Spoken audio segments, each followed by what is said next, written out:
I'm going to show you how to set up basic infusion, and in my hand I'm holding a half set and a full set. How do I know this is a half set and this is a full set? The full set always has a drip chamber that I'm going to show you in a second, right? So inside of this guy, right, this is like your regular administration set. The half set doesn't have it, right? So you'll say, okay, what's the difference?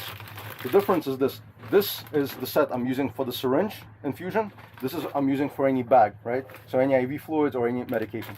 The other very important thing, for me to flush this entire set, the half set, I need 6 ml, and it says so right here on the packaging. So it's 6 ml for me to flush this entire tubing, and I'll show you how to do this. For me to flush this entire tubing is 20 ml, right? And it's here. And the reason why you have the drip chamber, it's longer, right? So how would you set up a basic infusion, right? And I want to say the basic infusion is only used to give medications like normal saline, LR, or antibiotics. You should not be using a standard infusion for any type of vasoactive medications, sedation, or anything like that. So how would you go about this? First, you turn the pump on, and it will go through a self-check, and it will show you, right? So here we have channel A, we have channel B, and we have channel C, right? We are in currently primary rate, right? Volume remaining, right? And then the time is calculated based on how much volume you'll have, right? Very important, right? You notice if I had like dopamine or something like that, I cannot put my micrograms per kilogram per minute or anything like that. So here, this is only for a standard fluid administration. Next video I will show you how to do the calculation. So how would you do this? So here we have the bag. Let's pretend this patient is getting IV fluids, your standard. Here it's add, so this is the port you add medications. This is the set, right? This is what we're gonna spike, right? And I'll show you how to prime the line so that you have minimal air bubbles. So this is important to pay attention to. So I usually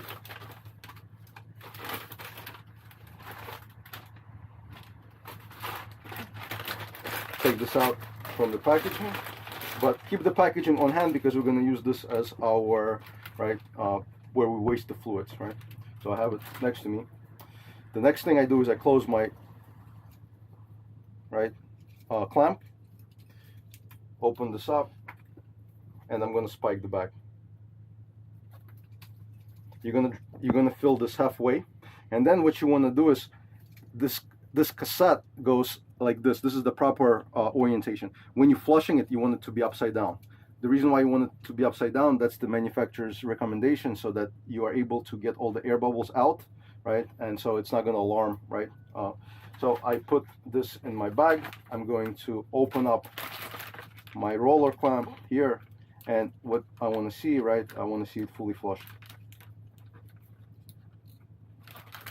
And I'm gonna wait until I have, right, it starts dripping. And when you're in the facility, right, one of your partners can essentially, you know, raise it up in the air, right, in order to allow, right, for example,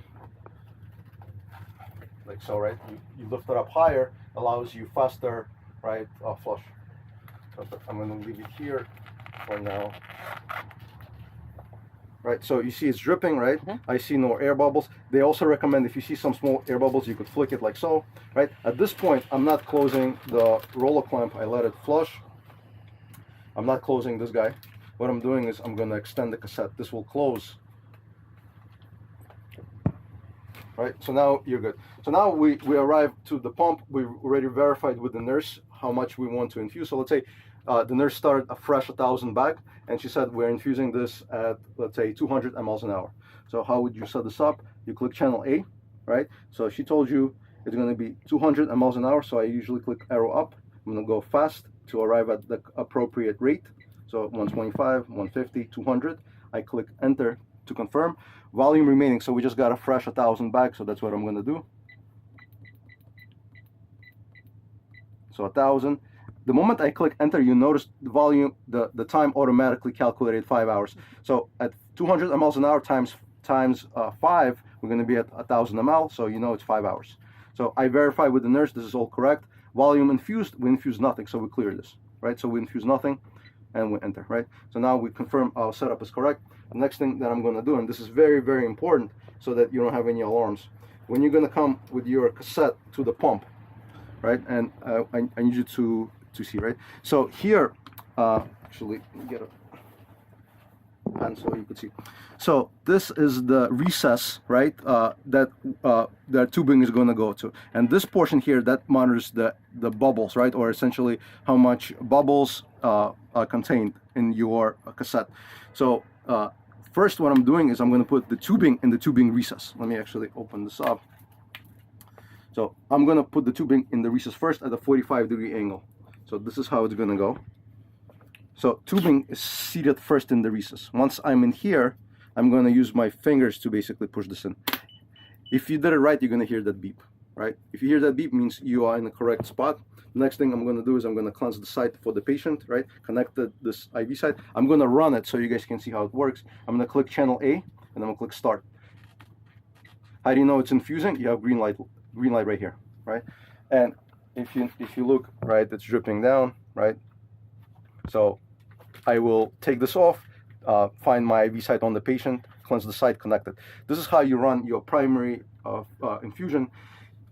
This is only for fluids, antibiotics, stuff like that. You never run your vasoactive drugs, sedation drugs through this mode. This mode is purely, right, for fluids. If you need to make an adjustment, how do you go about it? So let's say if they told you you're infusing fluids and you want to maintain a certain MAP, mean arterial blood pressure, and they told you could go up, in increments of 50. So I go at 200 ml, I'm going to click up arrow, right? And I'm going to go up 250. So that's my next thing. The moment I click enter here, it automatically is now going to the new rate. So now it's going to go at 250 mLs per hour. So for you so just to clarify on that, the rate does not change until you hit enter. That is correct? correct. So it stays at the original rate. So if you wanted to do a fast bolus, what you would have to do is go up to some arbitrary high number, hit enter, let the bolus run in, and then, right, and so now it's going, and then you would have to reset the original rate. Correct. Does this pump have a feature that would allow us to do just a fast bolus of X amount of fluids? Yes, you can. It does, and so how would we do that? So if you wanted to, let's say if you wanted to do, let's say 200 ml bolus. Yeah. So I'm gonna go down here. What you can do is, and that's the only thing you wanted to do, you could decrease your volume remaining to 200. So I'm gonna click stop for now.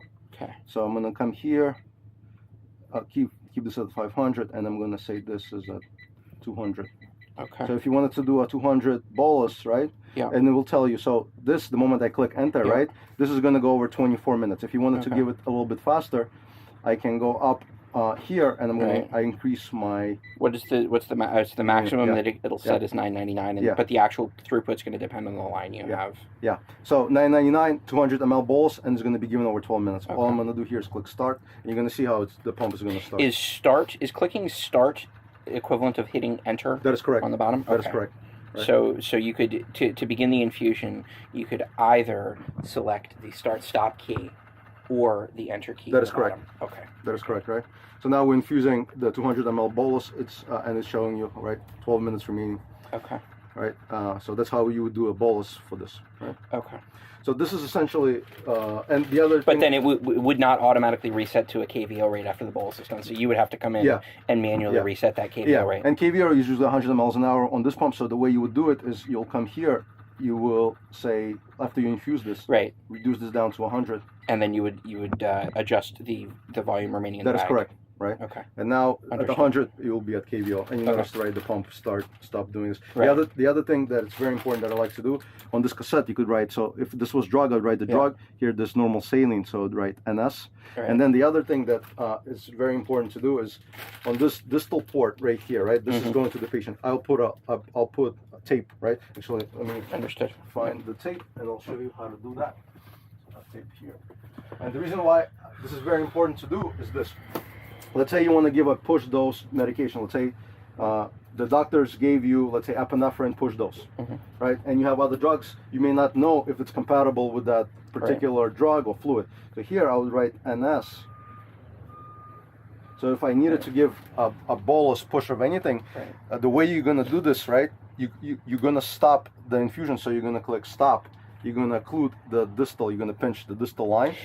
So when you stop the infusion, isn't it occluded distally up here? Yeah. Isn't that redundant to do that? If you, I see it's a best practice, but technically it would be redundant, right? Yeah. If you occlude it, it's going to just start saying there's occlusion, so it will basically prompt you like an error message. Right. No, but what I'm saying is, once you've pressed stop on the pump, all of this fluid is now going to be prevented from backing up by the valve in the pump itself. Sure. So technically, that you're doing there is technically redundant. Correct? It's true. It's a good practice. True. But it's technically redundant. Yeah, I like to do this because it's just exactly. So it's in practice I usually stop the pump so it doesn't alarm, and then I occlude this, and then I verify that it's not like a certain drug like amiodarone or fentanyl or anything that's may not be compatible, and then I basically push my drug. Okay. So essentially this is your standard infusion, and that's how we run it. Can you do standard infusion with a syringe? Yes, you can.